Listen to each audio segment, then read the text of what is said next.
ఎంత కిరాతకుడు అంటే ఇవాళ ఏం చేసిండు ఎరికేనా? ఎప్పుడన్నా వాన పడితే ఇట్లనే 1908లో ఈరోజు కాదు 1908 అంటే 117 ఏళ్ళ కిందట హైదరాబాద్కు వరదలు వచ్చినాయి మూసీలో. అప్పుడు నిజాం ఉండే. నిజాం ఏం చేసిండు, మళ్ళీ ఎప్పుడు ఇట్లా రావద్దు హైదరాబాద్కు వరదలు అని చెప్పి ఆ మూసీ మీద 2 చెరువులు కట్టిండు పెద్దయి. గండిపేట అంటాం చూడు మనం, ఉస్మాన్ సాగర్, హిమాయత్ సాగర్, ఆ 2 చెరువులు కట్టిండు. కట్టి ఎందుకు కట్టిండు? అవి బ్యాలెన్సింగ్ రిజర్వాయర్లు అంటారు వాటిని. పైకి వెళ్ళి వరద వచ్చినా అందులో ఆపుకొని నీళ్ళు ఆపుకొని కిందికి మెల్లమెల్లగా ఇడ్చుకుంటూ పోతే కిందికి సిటీ మునగదు. అంటే ఏం చేయాలి? వాతావరణ శాఖ కూడా చెప్తాడు వచ్చే వారం పెద్ద వర్షం, రేపు ఎల్లుండి పెద్ద వర్షం పడేటట్టు ఉంది అని చెప్తారు. చెప్తే ఏం చేయాలి గవర్నమెంటు? ముందు ఆ చెరువు మొత్తం ఖాళీ చేయాలి, సగం అన్న ఖాళీ చేయాలి.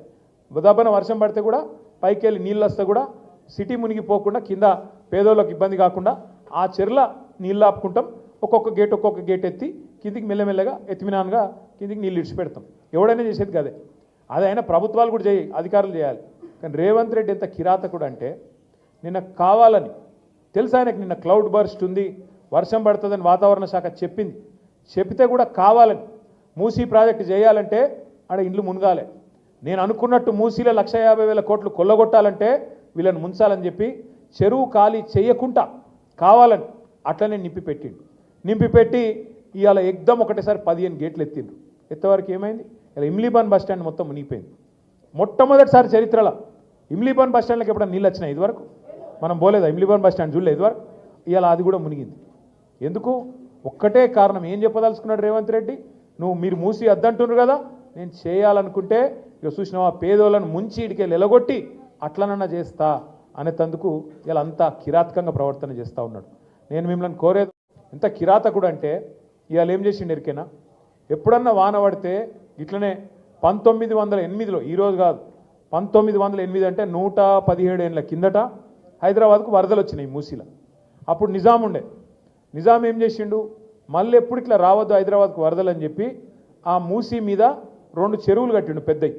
గండిపేట అంటాం చూడు మనం, ఉస్మాన్ సాగర్, హిమాయత్ సాగర్, ఆ 2 చెరువులు కట్టిండు. కట్టి ఎందుకు కట్టిండు? అవి బ్యాలెన్సింగ్ రిజర్వాయర్లు అంటారు వాటిని. పైకి వెళ్ళి వరద వచ్చినా అందులో ఆపుకొని నీళ్ళు ఆపుకొని కిందికి మెల్లమెల్లగా ఇడ్చుకుంటూ పోతే కిందికి సిటీ మునగదు. అంటే ఏం చేయాలి? వాతావరణ శాఖ కూడా చెప్తాడు వచ్చే వారం పెద్ద వర్షం, రేపు ఎల్లుండి పెద్ద వర్షం పడేటట్టు ఉంది అని చెప్తారు. చెప్తే ఏం చేయాలి గవర్నమెంటు? ముందు ఆ చెరువు మొత్తం ఖాళీ చేయాలి, సగం అన్న ఖాళీ చేయాలి.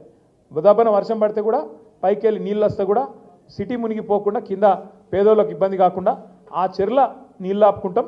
ఒక్కొక్క గేట్ ఎత్తి కిందికి మెల్లమెల్లగా ఎత్తిమినాన్గా కిందికి నీళ్ళు ఇడిచిపెడతాం. ఎవడైనా చేసేది కదే. అదైనా ప్రభుత్వాలు కూడా అధికారులు చేయాలి. కానీ రేవంత్ రెడ్డి ఎంత కిరాతకుడు అంటే నిన్న కావాలని తెలుసు ఆయనకు, నిన్న క్లౌడ్ బర్స్ట్ ఉంది, వర్షం పడుతుందని వాతావరణ శాఖ చెప్పింది. చెప్తే కూడా కావాలని మూసీ ప్రాజెక్టు చేయాలంటే ఆడ ఇండ్లు మునగాలి. నేను అనుకున్నట్టు మూసీలో 150,000 కోట్లు కొల్లగొట్టాలంటే వీళ్ళని ముంచాలని చెప్పి చెరువు ఖాళీ చేయకుండా కావాలని అట్లనే నింపిపెట్టి ఇవాళ ఎగ్దం ఒకటేసారి 15 గేట్లు ఎత్తిండ్రు. ఎత్తవరకు ఏమైంది? ఇలా ఇమ్లీబాన్ బస్ స్టాండ్ మొత్తం మునిగిపోయింది.